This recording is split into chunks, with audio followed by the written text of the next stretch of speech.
comparação é um hábito enraizado na nossa mente e muito mais perigoso do que a gente imagina. Quantas vezes você já se pegou olhando para o que os outros estão fazendo, conquistando e vivendo?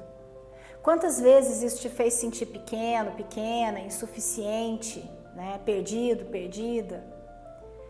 Nós vivemos num mundo onde a comparação é uma constante e muito alimentada pelas redes sociais, pela expectativa de corresponder a um modelo de sucesso externo. Mas o que o impulso de se comparar revela é algo muito mais profundo. Ele revela um afastamento do nosso eu verdadeiro, uma desconexão com a nossa própria alma. O impulso de nos compararmos, ele é muitas vezes uma projeção do nosso inconsciente. Quando a gente olha para o sucesso ou para as qualidades dos outros, nós podemos estar projetando partes de nós mesmos que a gente ainda não integrou plenamente, que a gente ainda não reconheceu como sendo nossas. O brilho, né, que a gente enxerga muito nos outros, ele pode ser simplesmente um reflexo de algo que nós precisamos desenvolver em nós, mas que permanece latente e escondido. E enquanto a gente se deixa levar pelo desejo de ser como os outros, o tempo, né, que é o único recurso que a gente realmente tem, ele passa e não volta.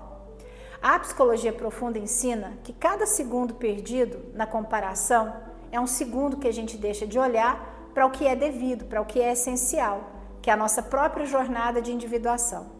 Então, desviar o olhar do externo e passar a se voltar para o olhar interno é um caminho para a realização. É um convite para a gente reconhecer o que realmente nos pertence, para a gente se conectar com o nosso núcleo mais autêntico, mais profundo. O verdadeiro crescimento, ele surge quando a gente para de medir o nosso valor pelos padrões dos outros e a gente começa a nos alinhar com o que a nossa psique verdadeiramente deseja. Quando a gente se compara, né, nós estamos tentando nos ajustar a um padrão externo, muitas vezes imposto pela sociedade, pelo meio familiar, pelo trabalho, pelo inconsciente coletivo.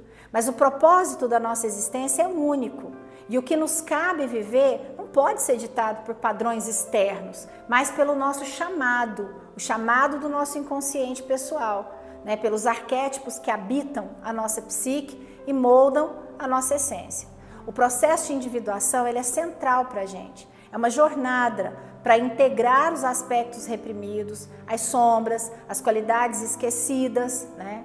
Assim, a gente vai ganhando permissão para florescer de acordo com o nosso potencial mais autêntico, né? Então, para a gente encontrar o que é nosso, né, a gente precisa mergulhar no desconhecido dentro de nós, explorar a riqueza dos símbolos, dos sonhos, das imagens que a nossa alma está sempre oferecendo, ao invés de ficar fixando o nosso olhar no que está do lado de fora. A comparação também é uma forma de evitar o confronto com a própria sombra. E a sombra, já falei aqui em outros momentos, ela é aquela parte de nós que nós rejeitamos ou não reconhecemos, né? E muitas vezes por medo, por falta de aceitação, não é boa nem ruim. E muitas vezes o sucesso ou a felicidade do outro pode nos causar desconforto porque revela uma lacuna interna, um potencial inexplorado e até uma ferida não curada. Então, o mais importante não é vencer em si essa comparação, mas acolher a sombra que ela desperta em nós. O processo de assumir o que nos pertence é uma forma de honrar nosso lugar na vida.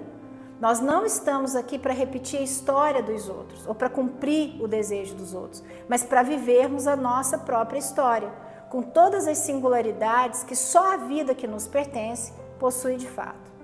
Quando a gente insiste em ficar no modo comparação, a gente reage a esse lugar real de pertencimento. Nós perdemos o nosso centro, desconectamos das forças que nos chamam o tempo todo para a gente viver o que é nosso e o que é autêntico. A verdadeira transformação, ela não vem de se igualar aos outros, mas de honrar o que é genuíno em nós.